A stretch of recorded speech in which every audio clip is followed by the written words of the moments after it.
नमस्कार मंडळी. चला तर आज आपण बनवलेला आहे हा पदार्थ जो की पंचमीला प्रत्येक घरामध्ये बनवला जातो. कोणाला आवडतो तर कोणाला आवडत नाही, पण न आवडणारे सुद्धा आवडीने खातील, मागून मागून घेतील असा हा मऊ लुसलुशीत आणि अगदी ओठाने खावा असा हा पदार्थ तयार होतो. तर तुम्ही पाहू शकता किती सुंदर असे आपले हे कानुले तयार झालेले आहेत, अगदी लोण्यासारखे. तर ही रेसिपी संपूर्ण पहा प्लीज. रेसिपी कुठे स्किप करू नका आणि चॅनलला प्लीज सबस्क्राईब करा. तर इथे 1 वाटी भरून आपण हरभरा डाळ किंवा चणा डाळ ही घेतलेली आहे. आता ही डाळ आपल्याला स्वच्छ पाण्याने धुवून घ्यायची आहे. इथे मी पाण्याने धुवून घेतली 2 ते 3, कारण यावरती लागलेला धूळ, माती, कचरा, त्याचबरोबर कलर हे सगळं निघून जातं. त्यानंतर आपल्याला ही डाळ जी आहे ते स्वच्छ धुवून कुकरमध्ये टाकलेली आहे. यामध्ये पाणी व तेल घालून आपल्याला ही डाळ 7 ते 8 शिट्ट्या करून घ्यायच्या आहे. तर पाणी पहा, 1 कांडं आपल्याला डाळीच्या वरती पाणी टाकून घ्यायचं आहे आणि त्याचमध्ये 1 चमचा तेलसुद्धा घालून घ्यायचं आहे. तेल घातल्याने डाळ पटकन शिजते, आतपर्यंत शिजते आणि पुरणसुद्धा मऊसूत होतं, त्यामुळे तेल नक्की घाला. इथे आता कुकर लावून आपल्याला 7 ते 8 शिट्ट्या करून घ्यायच्या आहे. 7 ते 8 शिट्ट्यांमध्ये आपल्याला परफेक्ट पुरणाची डाळ शिजून तयार होते. तर आता इथे पाहू शकता आपण शिट्ट्या करून घेतलेल्या आहे आणि गॅस बंद केला आहे आणि कुकरचं झाकण काढल्यानंतर तुम्ही पाहू शकता छान अशी आपली आतपर्यंत डाळ शिजलेली आहे. डाळ अजिबात कच्ची राहिली नाही. अगदी तुम्ही बोटावर मॅश केलं तरीसुद्धा इझिली मॅश होते, इतकी डाळ आपण शिजवून घेतली. पुरण बनवत असताना ह्या छोट्या-छोट्या टिप्स समजून घ्या, कारण डाळ व्यवस्थित शिजली तर आपल्या पुरणाला बाइंडिंग छान येतं आणि पुरण छान झालं की पुढचे पदार्थसुद्धा छान होतात. तर इथे पुरण आपण पूर्णतः एका चाळणीमध्ये त्यामधलं पाणी गाळून घेतलं. ते तुम्ही येसूर बनवण्यासाठी म्हणजेच सार बनवण्यासाठी वापरू शकता. त्यानंतर आपल्याला व्यवस्थित ही डाळ जी आहे ते पुरणाच्या चाळणीतून काढून घ्यायची आहे. तर इथे मी पुरणाची डाळ जी आहे ते वाटून घेतलेली आहे.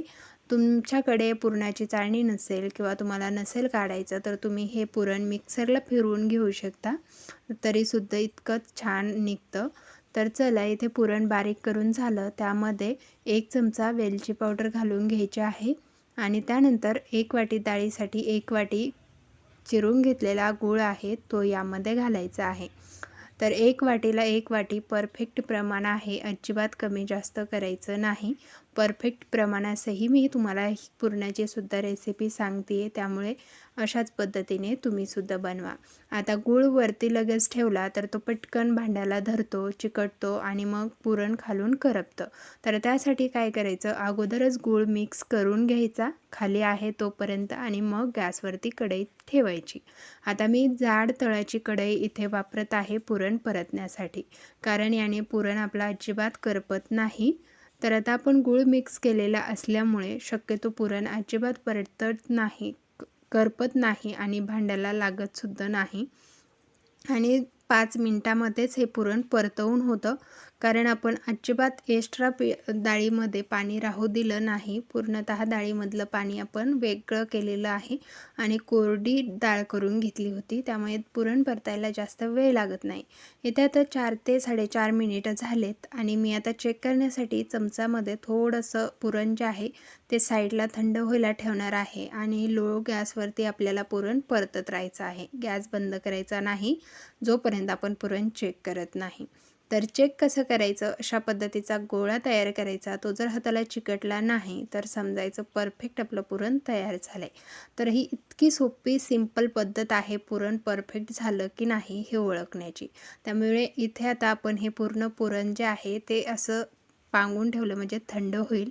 तोपर्यंत इकडे आपल्याला पीठ वरच्या आवरणासाठी पीठ मळायचं आहे. त्यामध्ये थोडंसं मीठ आणि 2 चमचे तेल घाला. म्हणजे तो पदार्थ शायनी आणि मस्त मऊसूत होण्यासाठी 2 चमचे आपल्याला यामध्ये तेल नक्की घालायचं आहे आणि हे पीठ व्यवस्थित मळून घ्यायचं आहे. तर तेल यामध्ये टाकून घेतलं आणि थोडं पाणी घालून आपल्याला ह्याचा डो तयार करून घ्यायचा आहे. तर आपल्याला याचं पीठ असं मळायचं आहे, ज्या प्रकारे आपण पुरणपोळीसाठी पीठ मळतो सेम त्याच पद्धतीचं आपल्याला इथे पीठ मळून घ्यायचं आहे. जास्त घट्ट किंवा पातळ एकदम परफेक्ट आपल्याला पुरणाच्या पोळीसारखंच इथे पीठ मळून घ्यायचं आहे. यात वेगळं काहीच करायचं नाही आणि सेम पद्धतीने पीठ मळायचं आहे. त्यामुळे मी तुम्हाला दाखवत नाही आहे, डायरेक्ट आता मळवलेलंच पीठ दाखवणार आहे. तर सेम पद्धतीने तुम्हालासुद्धा मळवून घ्यायचं आहे. तर इथे मी पीठ मळून घेतलं, 10 मिनटं रेस्ट करायला ठेवलं होतं आणि त्यानंतर आपलं पुरणसुद्धा चांगलं थंड झालं आहे आणि सुकं पीठ लागणार आहे आपल्याला लावण्यासाठी, ते सुद्धा घेतलेलं आहे. तर एक मीडियम लिंबाच्या साईजचा इथे आपल्याला गोळा तयार करून घ्यायचा आहे नॉर्मली. आणि आता हा पिठामध्ये डीप करून चांगली पारी लाटून घ्यायची आहे. पुरीच्या साईजची आपल्याला याची पारी लाटायची आहे आणि विशेष म्हणजे आपल्याला ती पातळ सगळीकडून सारखी लाटून घ्यायची आहे. जाड कुठे पातळ अजिबात करायचं नाही. कडेपासून ते मध्यापर्यंत एक सारखी पारी लाटून घ्या. त्यानंतर लिंबाच्या आकाराचाच पुरणाचा गोळा घ्यायचा, म्हणजे समप्रमाण होतं आणि त्याला अशा पद्धतीने बंद करून घ्यायचा आहे की नाही सोपं आणि सिंपल. तर मस्त असा आपला हा कानोला तयार करून झाला. याच पद्धतीने मी सर्व तयार करून घेणार आहे. तर इथे आपले सर्व कानोले जे आहेत ते तयार करून झालेले आहेत. आता याला आपल्याला वाफवून घ्यायचं आहे. तर वाफवून घेण्यासाठी मी केळीच्या पानाचा वापर करते. तुम्ही अगदी खाली चाळणीमध्ये सुद्धा तेल लावू शकता. तेल लावून ग्रीस करून त्यावरती ठेवून सुद्धा वाफवून घेऊ शकता. पण आता आपण तेलाचा अजिबात वापर करणार नाही आहोत, कारण आपल्याकडे केळीची पानं आहेत. तर या केळीच्या पानावरती मी छान असे वाफवून घेणार आहे. तर आता हे केळीचे पानं आपल्याला अशा पद्धतीने चाळणीमध्ये ठेवून घेतलेली आहेत. कोणी प्रत्येक कानोल्याला दुमडून पानं लावतं, पण मी तसं न करता यावरती पहा सोपी ट्रिक सांगितलेली आहे. एवढ्या भानगडीत पडायचं नाही. सरळ खाली पान आथरून घ्यायचं आणि त्यावरती अशा पद्धतीने ठेवायचे. ठेवून झाल्यानंतर वरतून सुद्धा सेम पद्धतीने पानं घालून घ्यायचे. फक्त याला झाकून घ्यायचं. एकदम सोपी आणि सिंपल पद्धत सांगितलेली आहे. जास्त खटाटोप करायची गरज नाही. आता पहा सेमच पद्धतीने आपण इथे पानं ठेवून घेतलेली आहेत आणि झाकून घेतलं. इकडे आपल्याला आता पाणी गरम व्हायला ठेवायचं आहे. पूर्ण तयारी झाली. आता लगेच पाणी गरम व्हायला ठेवलं आणि त्यामध्ये स्टँड ठेवून द्यायचं. एक कांडं पाणी ठेवले, त्यावरती मी अशा पद्धतीचे 2 स्टँड ठेवलेले आहे, जेणेकरून आपल्या वरती ह्या पदार्थाला पाणी लागणार नाही. शक्यतो लागत नाही, पण लागू नाही यासाठी 2 मांडले. तुम्ही 1 ठेवलं तरीसुद्धा चालेल. आणि आता अशा पद्धतीने ही चाळणी यामध्ये ठेवून द्यायची. 10 मिनिटासाठी आपल्याला ह्याला स्टीम करून घ्यायचा आहे. 10 मिनिटाच्या वर अजिबात लागत नाही. मिनिट लावून 10 मिनिटामध्ये हा पदार्थ तयार होतो. तर आता इथे आपले 10 मिनिटं झालेत आणि आपली ताटामधून भस्कन हवा बाहेर आली, म्हणजे याचा रिझल्ट असा असतो की आतला पदार्थ पकला आहे, म्हणजे व्यवस्थित शिजला आहे. त्यावेळेला ते भांडं बाहेर वाफ फेकतं, हे सुद्धा तुम्ही लक्षात घ्या. तर आता केळीचं पान बाजूला सारूया आणि आपलं कानवला मस्त असा शिजला आहे का ते चेक करूया. तर इथे माझ्याकडे असा स्पून आहे छोटासा, जो की काहीही काम करतो. तर त्याने मी चेक केला आणि मस्त आतपर्यंत छान असे आपले कानवले तयार झालेत. आता हे कानवले जास्त म्हणजे ठेवायचे नाही. ह्या पानाला लगेच चिकटतात. गरम गरम आहेत तोपर्यंतच आपल्याला हे काढून घ्यायचे आहे. थंड झाले की ते पानाला पूर्णतः चिटकून बसतील, त्यामुळे गरम गरम आहेत तोपर्यंत काढून घ्या. झालेत की नाही मस्त लोण्यावानी मऊ लुसलुशीत? तुमचेसुद्धा नक्की होणार. नक्की अशा पद्धतीने बनवा. तर इथे आकर्षक असं आपलं केळीचं पान कट करून घेतलं आहे.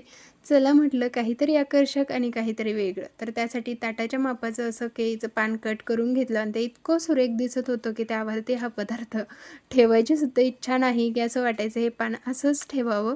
पण चला, आपण ह्या पदार्थासाठीच हे पान इतकं मेहनतीने कट केलं होतं, तर हा पदार्थ यामध्ये सजवणार आहे. तर सर्व यामध्ये कानुले ठेवून घेतले. छान दिसत आहेत की नाही केळीच्या पानावरती कानुले, म्हणजे पारंपरिक पदार्थ आपला मस्त असा तयार झालेला आहे. आणि का बरं करत नाहीत तुम्हाला माहिती आहे का? पोळी न करता असे उंडे का करतात? कारण याचा रिझल्ट आहे की तवा ठेवायचा नसतो चुलीवरती आणि त्यामुळे अशा पद्धतीचे हे कानोले तयार करतात. या व्यतिरिक्त काही रिझल्ट असेल त्यामागचा तर नक्की सांगा. आईने जे मला सांगायची, मी तिला विचारायची पुरणपोळी का बनवत नाहीत, तेव्हा आई मला सांगायचे की तवा ठेवायचा नसतो, चूल पेटायची नसते. चूल पेटायची असते पण त्यावरती तवा ठेवायचा नाही, तळण करायचं नाही, भाजायचं नाही, असं आई सांगायची. यासाठी हे अशा पद्धतीचे पुरणाचे कानोले करून खायला घालायची. तर तुम्हाला हीच माहिती आहे की वेगळी आहे? कमेंट करून नक्की सांगा. भेटूया नवीन एका रेसिपी